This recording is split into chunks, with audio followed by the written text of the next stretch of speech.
Muy buenas noches, mi nombre es Carlos Emilio Barrios Arango. Estoy en la sección A, soy la clave número 106 de la licenciada Jennifer López. El día de hoy nos tocó exponer el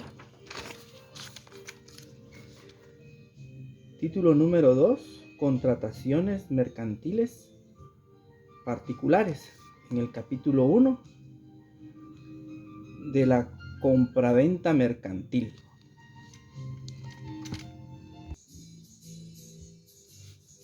La compraventa mercantil, en el artículo 665 está las ventas contra documentos. En las ventas contra documentos, el vendedor cumplirá su obligación de entregar, remitiendo al comprador los títulos representativos de las mercaderías y de los demás documentos indicados en el contrato o exigidos por él mismo.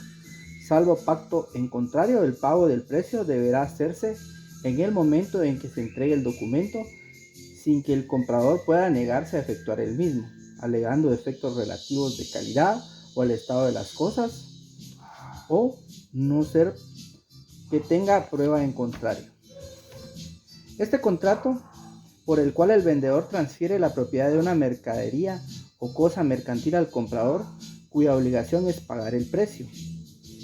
Esta se da en masa y no en forma aislada, como sucede en el campo civil, es decir, que se comercia en grandes cantidades. Por eso se dice que la contratación mercantil es un acto en el cual tales, en cuanto al concepto de mercadería, debe entenderse a tales como todo satisfactor que se produce para ser revendido, ya sea como producto acabado o sujeto a un posterior reelaboración. Implica la participación del comerciante dentro de su rol empresarial.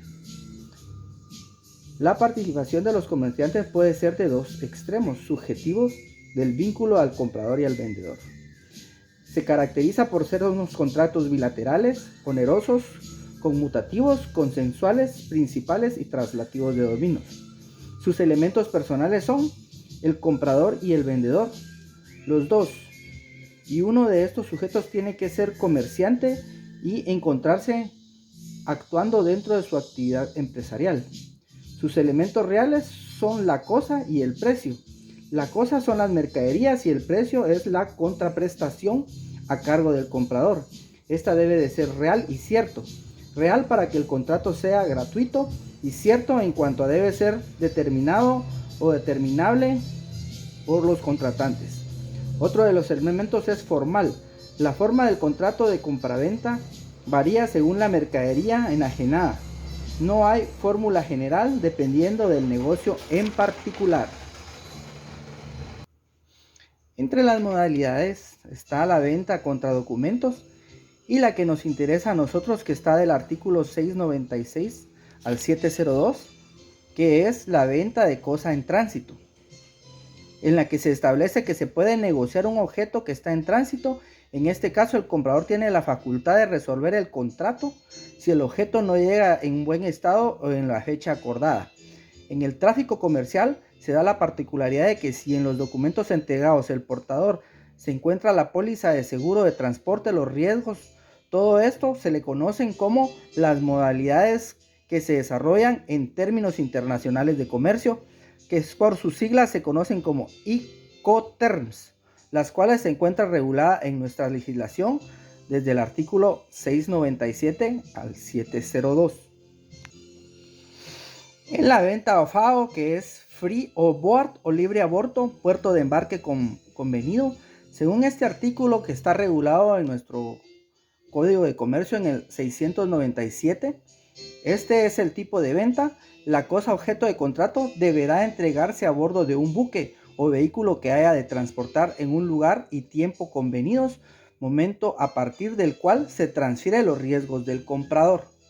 El vendedor ha cumplido sus obligaciones cuanto a la mercadería, ya despachada de aduana para la exportación, ha sobrepasado la borda del buque designado en puerto de embarque convenido, soportando todos los riesgos y gastos hasta este momento.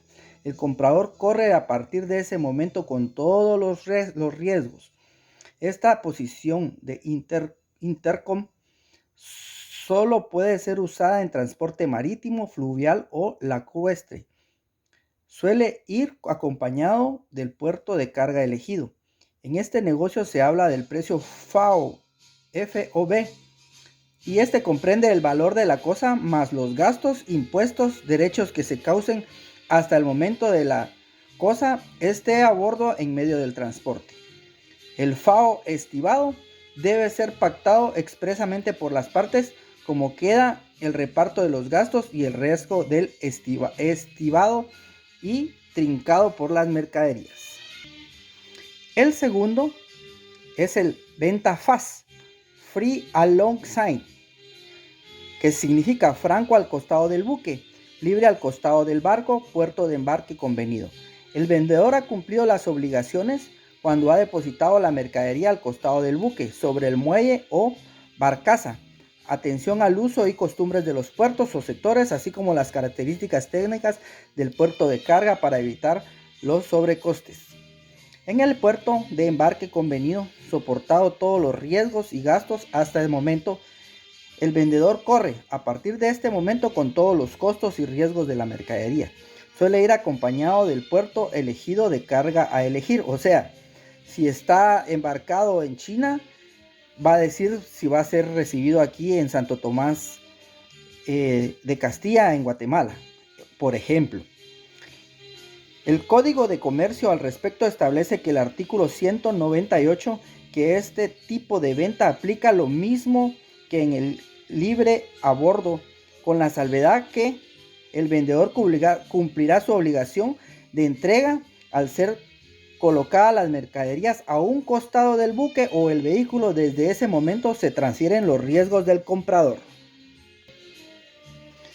El tercero de ellos es la compra-venta CIF, regulado en el artículo 699. Este es Cost, Insurance and Flight, costo, seguro y flete. El vendedor tiene las siguientes obligaciones. 1. Contratar y pagar el transporte de las mercaderías y obtener los títulos representativos. 2. Tomar y pagar un seguro por el valor total de la cosa objeto de contrato por el riesgo convenidos o los que usa usualmente con aspecto al objeto asegurado, debiendo obtener la póliza o certificación correspondiente. Entregar al comprador o la persona indicada los documentos antes señalados.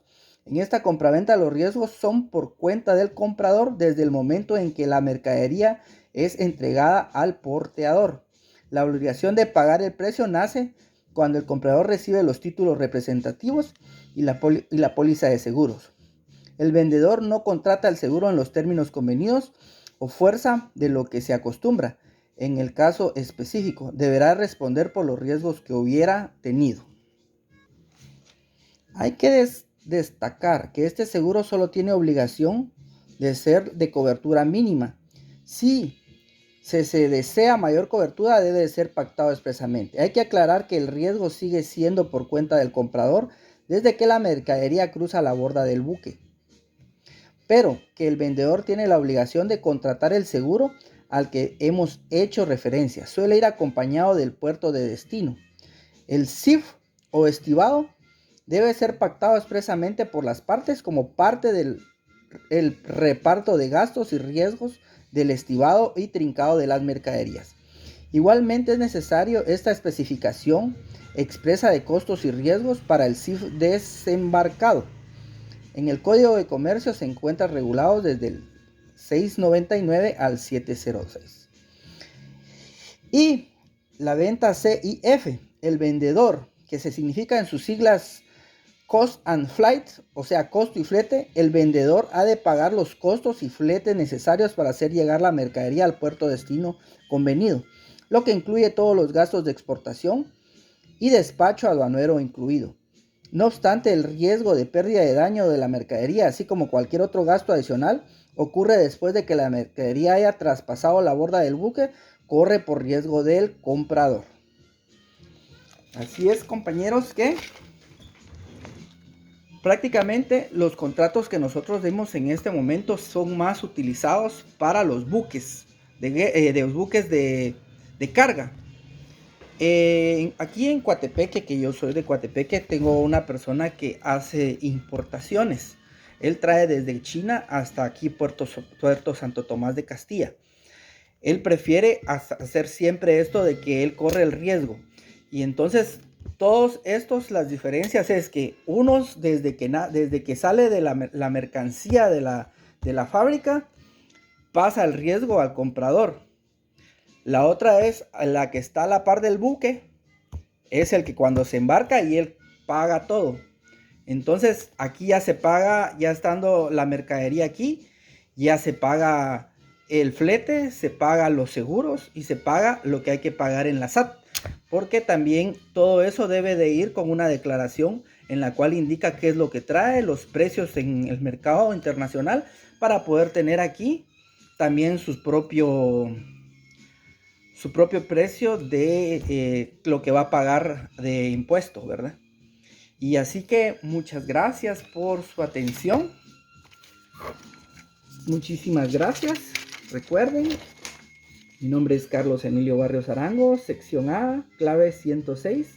Y muchas gracias, licenciada Jennifer López, por impartirnos sus conocimientos.